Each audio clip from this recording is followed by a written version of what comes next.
So, RaeAnne, do you know what is Barney? My personal opinion is that I don't think that people are incompetent. There's always people coming up with new ideas. Most of the time, actually, there probably isn't only one solution to everything. Really good project management is what can make the idea turn into action. Why is my week so packed? Good problem solving begins with a clarity on what is the root of the issue. It's not the speed of a solution. I wish there was 36 hours in a day. Like 24 hours just doesn't seem to be enough. There are many ways or many paths to get to where we want to go to in our day-to-day problem solving. Am I seizing these opportunities enough? Am I using my time well enough? Welcome to Halopod-cast, where we explore the transformative power of leadership through Halogen's attributes framework. We are your hosts, Ivy and RaeAnne, and in this series, the inner and outer leader will dive into key leadership qualities like emotional intelligence, resilience, and effective communication, and how they can shape the leaders of tomorrow. Whether you're an educator, a parent, a mentor, or someone who guides the next generation, this podcast is here to equip you with practical insights and actionable tools to support young people as they navigate the world and become the leaders they're meant to be. Today, we're continuing our exploration of the outer domains of external mastery, attributes that address the skills for influencing people and situations. Our focus for today's episode is problem solving, focusing on how we exercise cognitive thinking and reasoning to tackle the emergence of new and complex problems that young people face. If you're ready to learn, grow, and make an impact, let's dive in. So, RaeAnne, do you know what is Barney? No, I literally thought of the animal when you said bunny, actually.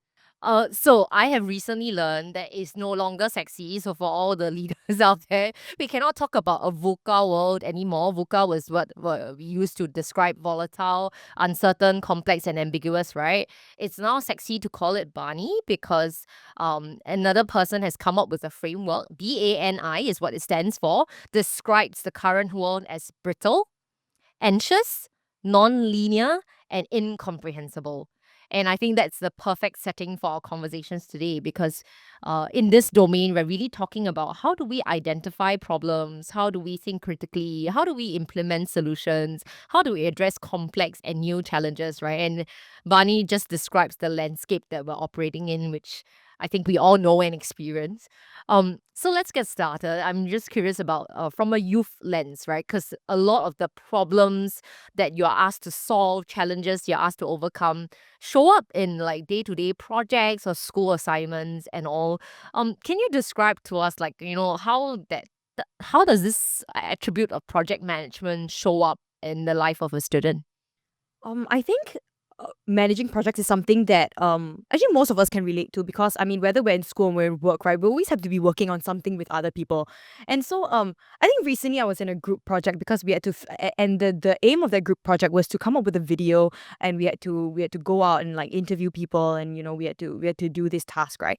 And I found that the biggest challenge with that was really like coordinating everybody's availability and also like assessing everybody's commitment to the project. And I think that was the biggest challenge because I believe that was not communicated clearly at the beginning, which caused a lot of like trouble in the middle of the project and just in general because everybody felt like we were each not pulling our own weight. And I think that that is, for me, not a very good example, a not very good experience of project management. Yeah. Right. So it's so integral, right? Because everything that we do is literally there's a start, end, and then we work with people, and that kind of broadly defines what project is. In fact, fun fact, my first job was in the private sector doing supply chain management. So project management, it was the key. And actually in my first job, I think I've learned to really love project management and execution because I realized that my personal view is that there are many ideas around, like there is no end of it's an ideas economy, right? Like, sometimes you go into social media, you go Google, there's always people coming up with new ideas, but really good project management is what can make the idea turn into action.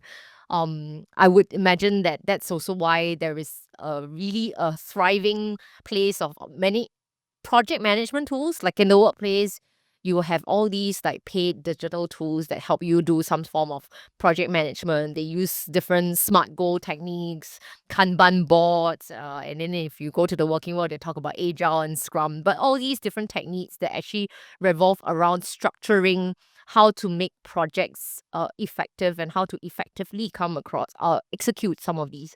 I'm just curious too, like what are some practices that you've been inadvertently using, right, that you find that really useful to manage projects and bring people together to set after a certain goal?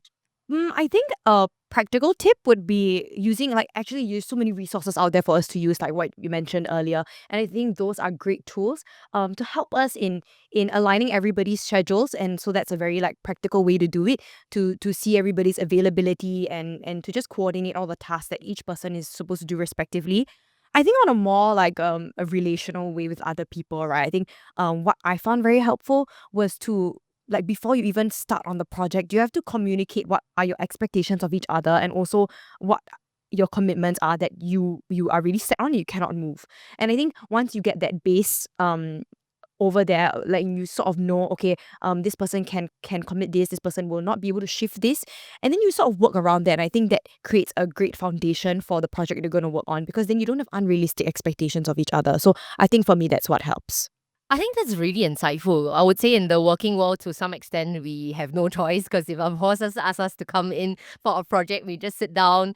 I mean, there is a parallel tool like in the workplace. We probably have to go down to boiling down to very clear roles and responsibilities. But unpack for me a little bit. Like in this case, when it comes to projects or social movements, basically you're bringing people together. So when you describe the alignment bit, is it really having a conversation about like their stake in the project, their timelines before you actually kick off the project? I think that's one very valuable. So I'm curious about that. I think one thing that's really important is not so much okay, because my personal opinion is that I don't think that people are incompetent, or at least like in group projects, right? I really think that everybody is capable of bringing something to the table. So I don't really think it's about like, oh, this person is incompetent or they're not doing their part. I think it's more of like they can be competent, but are they committed to their role, and are they willing to like put like both feet in when they are doing a project. Yeah, to not just dabble in it, like, dip their fingers in it, but to really like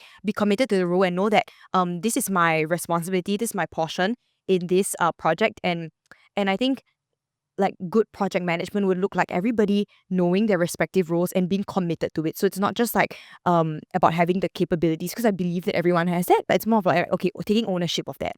Yeah.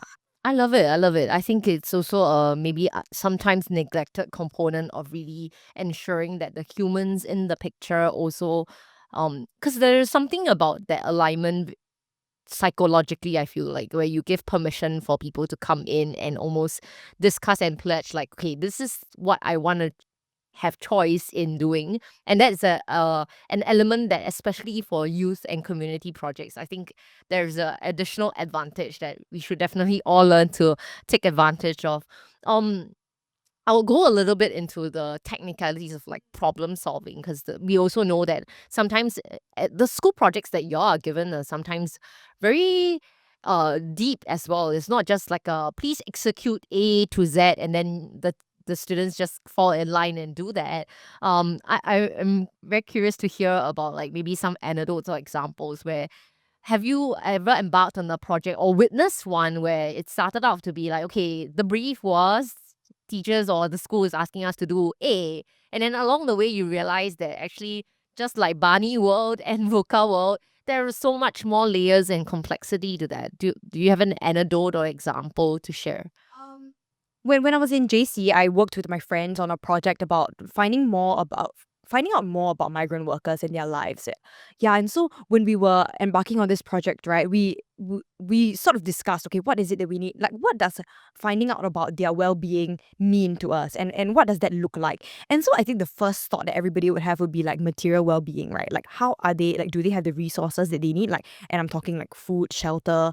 But then like sometimes at the back of your mind, you don't actually realize that there are a lot more like this issue that you're trying to figure out is very like multifaceted. There are layers to it, and so like yes, material well-being or is one of them, but then there's also that aspect of like psychological well-being. Like, how are they? Do they miss their family? Do they find that working here is tough? How do the people in Singapore treat them?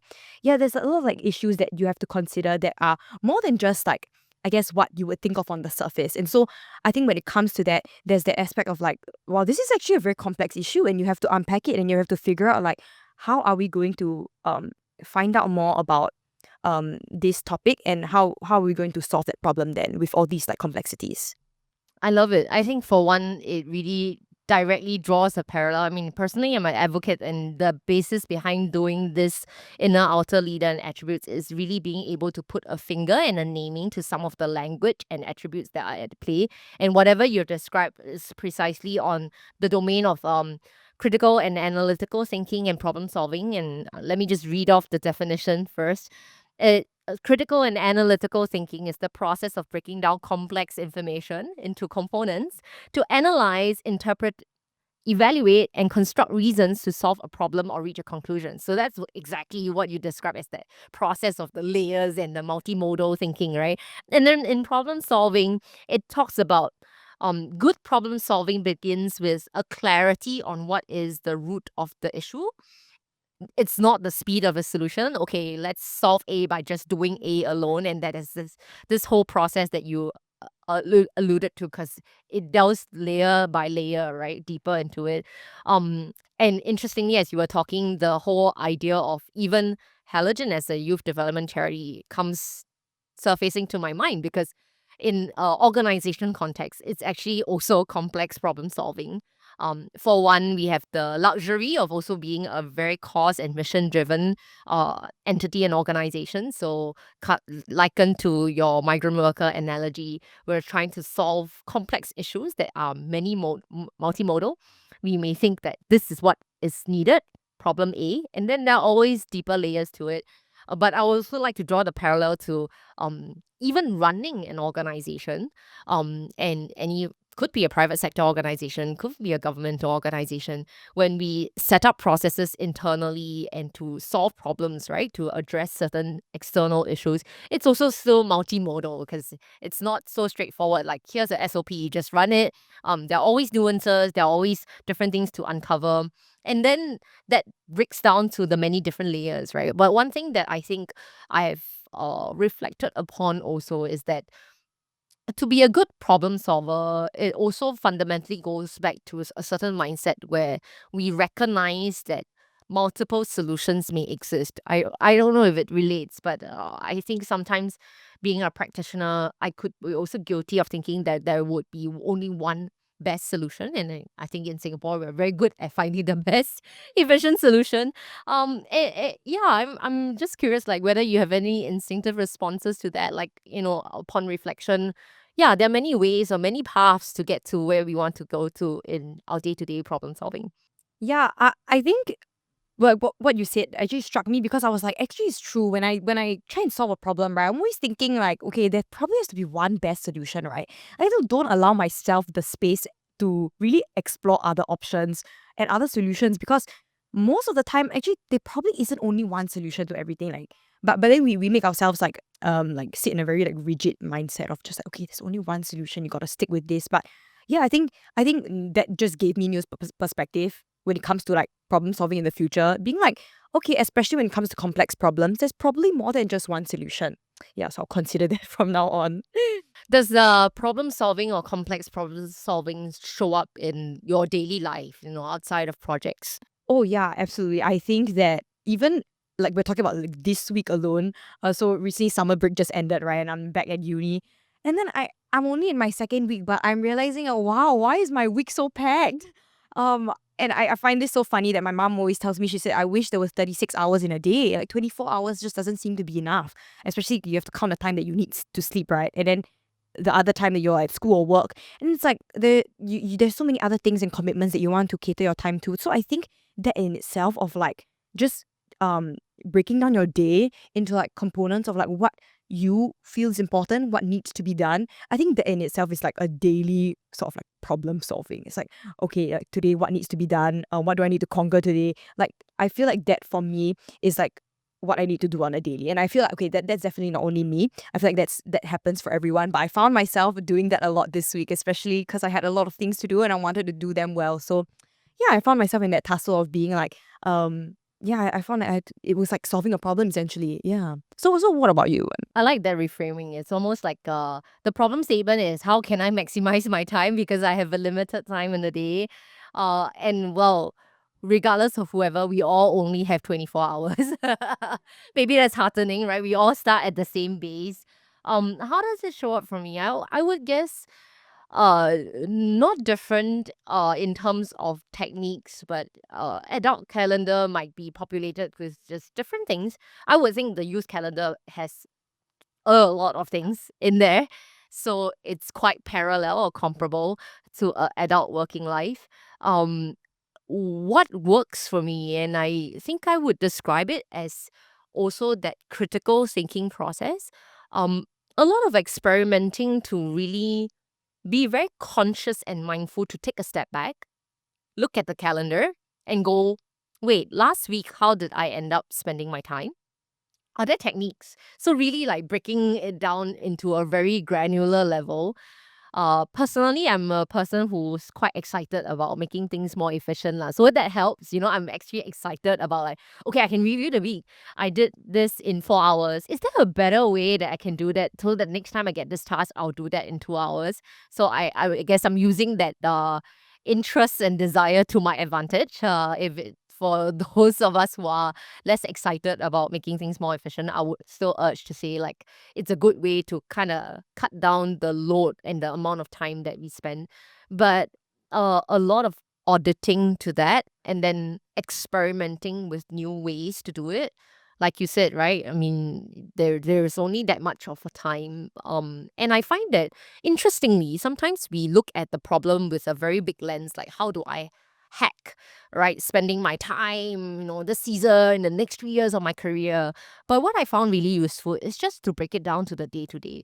It may sound like, oh, it's not very strategic, it's like very minute and micro, but I would say that what has helped me over the years is that, because I keep doing the micro audit, and it gets incrementally easier or smoother. Over time, it then becomes a muscle where I can see the shift. When I started work at Healthgen 13 years ago versus now, I definitely have to shoulder a bit more volume, but I still have 24 hours a day. So it's a really a constant process to find small wins on a day-to-day manner, and then it kind of adds up. The other bit that I find really useful, and as I get older, I find that it's more useful, more applicable, is that I also need to ask myself brutal questions about what gives and what priorities. So I would call it complex problem solving too, because it's also a identity play, thinking about what do I want to really dedicate the big rocks of my time to, that matter most to me personally. But yeah, interestingly, now that you ask me this question, it's just a lot of the daily that adds up. Um, and the other thing that I think is always important is that I personally still think we are always very hard on ourselves, like myself included. We're always driven by wanting to perfect certain things. So bringing a little bit of grace for ourselves to say, you know what, I didn't nail my calendar in a very smooth way. It might feel like a lost opportunity, but life is so long, right? I'll have another opportunity to do this certain thing. So it's like, I don't know how best to describe it, but yeah, I don't know if any of that relates to a young person. Oh no, absolutely. In fact, I really like the part that you talked about, like having like that grace and kindness for yourself, even when things don't go like to the T, like as you plan it. Because at the end of the day, you realize more or less that you still get things done. It's just maybe not in the way that you expected it to, or not in the timeline that you wanted it to. So yeah, I think sometimes even when that happens, yes, that evaluation afterwards can come after, when you can like if what you want to see is like how you can be more effective in the future. But at the end of the day, you still have to like give yourself that space to grow and learn. Yeah. Do you find that in the way the world is shaping, would you say that the emerging generation feels more and more pressed for time? Like, I kid you not, like, I have actually had many conversations with younger youth who may be interns, volunteers, and it's really interesting because they speak about their work and their life as though, like, in at the young age of 19, and they're doing so many things, like they have no time left, and I'm like, well, I'm twice your age, and I still think I have some time left. Yeah, I'm just curious about the social or the psychological pressure that sometimes young people end up shouldering when it comes to navigating a difficult and complex world. Oh, I have like a thought about this, because I think the reason why we as youth feel so pressed for time is because um I think what we have now is it's quite literally the luxury of time. Like as compared to a working adult who already has like commitments for family and just like working in general, right? Like what we have as students is time, because other than classes or school, we have like, we don't have as many commitments as maybe, or for the most part, we don't have as many commitments as an adult would have. So I think there's that expectation also that, or I would say society kind of says that, in your teens, right, this is time for you to do all these things. This time for you to do whatever you want to do, have as or clock as many experiences as you can.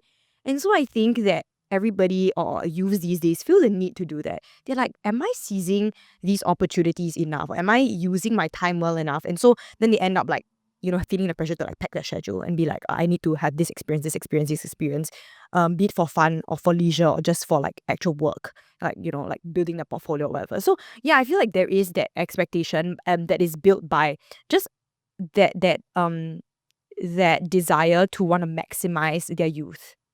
Yeah. No, I think that's a lovely point and a very profound point that I'm gonna take back and reflect upon, because it also does sound, because when I talk to the so-called adults, like all of us will say, yeah, looking back, you all really are doing so many things. Like sometimes can chill a bit lah, right? Because really, the good thing is that there is so much energy and zest, um, and desire to really try things, which is actually great. But we also do sense that there sometimes seems to be an inadvertent pressure to then do it all, or that if you don't maximize that, it will be a lost cause.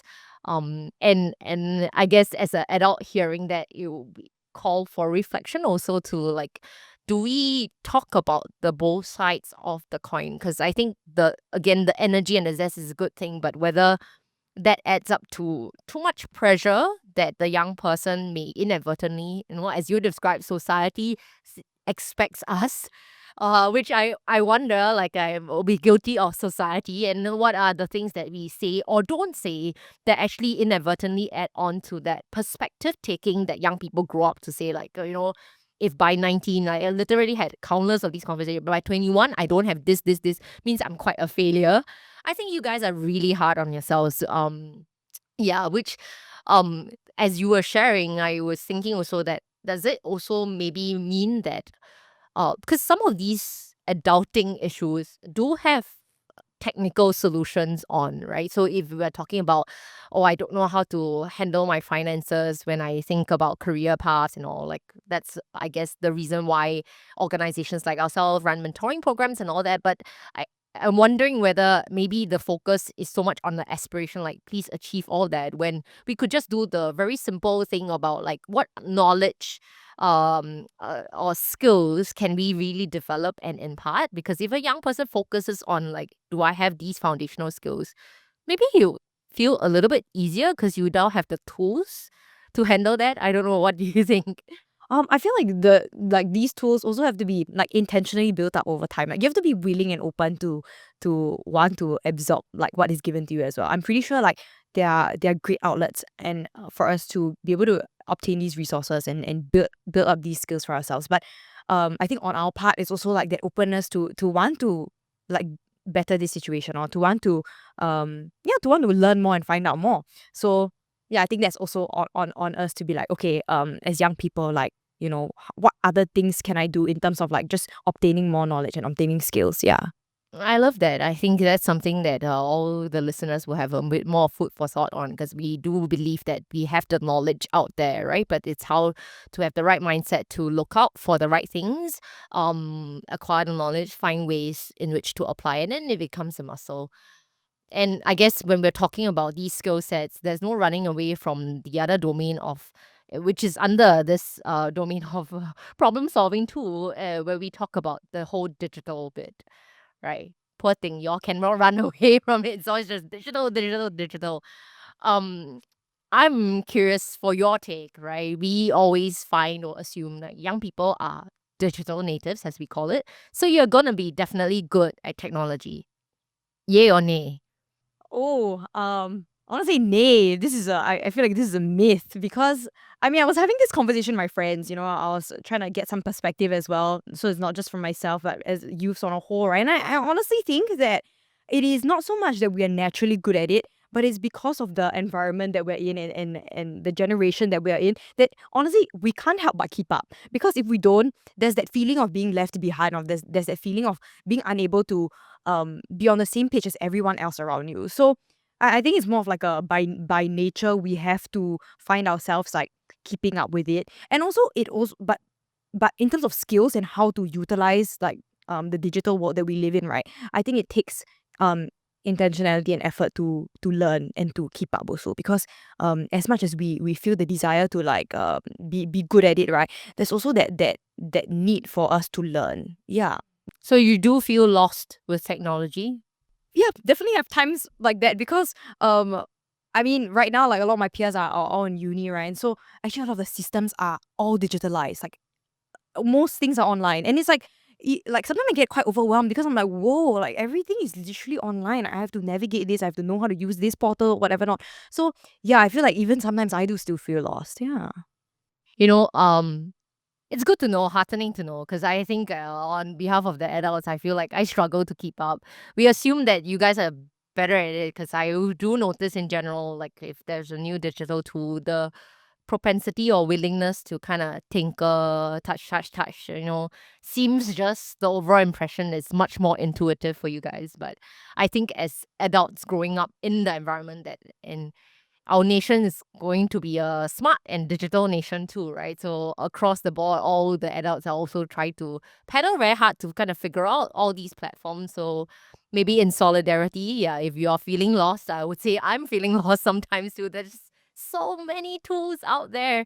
Yeah, but I guess the worry and perspective here is that because then we came to the term called digital natives, right? Because in my growing up, I think the only digital platform that I really had to use from a school basis probably came at like JC or uni even. And then it was more like a portal to kind of capture some of my e-learning. And now it's like so integrated, right? Primary school, you have e-learning week, you have all these tools and the apps that parents yourselves need to navigate. But I guess the worry from the lens of an adult, where we sometimes talk about the negative effects of being over dependent on digital tools. It's just mainly because I think the angle is that we grew up to develop certain foundational skills. And then the digital bit came along. So then we are forced to learn something else that will support or top up the skills that we have. But it's such a different environment because you all grow up with it. Like, I don't know, what's your earliest recollection of using a digital tool in your life right now? I see babies in primes with iPads. Oh wait, Also. that's so Honestly, funny. it's really scary. But Yeah. but it's so integrated. Like, does it even does it show up where in a way where there are moments where you like, wait, I'm really very dependent on this, like if I don't have technology, I do digital tools, I cannot navigate my life. Like, I think that's the adult worry. I don't know about the young people growing up with that already digitally enabled environment. Like, do you reflect or see some of these issues emerging? No, for sure. Because when I think this is something all young people can relate to, but because of the increasing use of just like AI as a tool for your life, right? It shows up in everything. It shows up not in just like the schoolwork that you do. It can be like down to day-to-day decisions.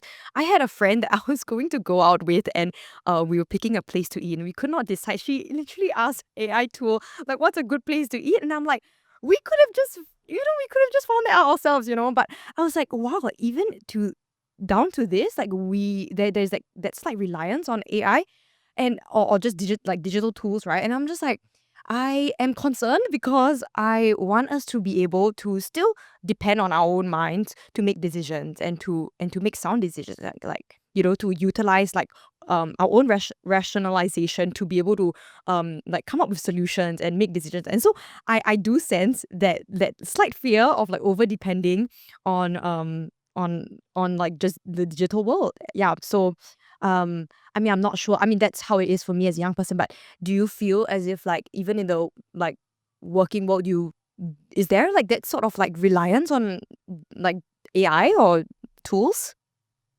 So I guess for me, if I'm responding on behalf of myself, I don't know if I can speak for the adult population, but probably not so much of reliance because I think I'm still in the camp of like I'm trying to learn hard enough to build all these skills, this new domain of digital skills, such that I can be even reliant, right? And I think going back to the original framing of why we think it's a concern for young people is just because we kind of lived at least a part of our lives where we don't have so much technology enablement.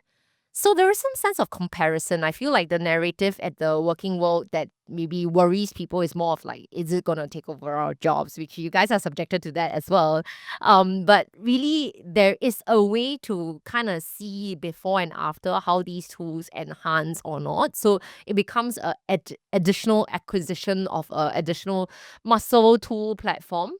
Whereas the real worry with young people is that you don't have that basis of comparison for if not of technology, how would you do it the human way, right? So to the interesting analogy about that, I'm just curious too, because when we talk about and you mentioned AI, we can't run away from the whole like, you know, how do you build these skills then? Since it's so integrated, you are assumed to be growing up with these skills.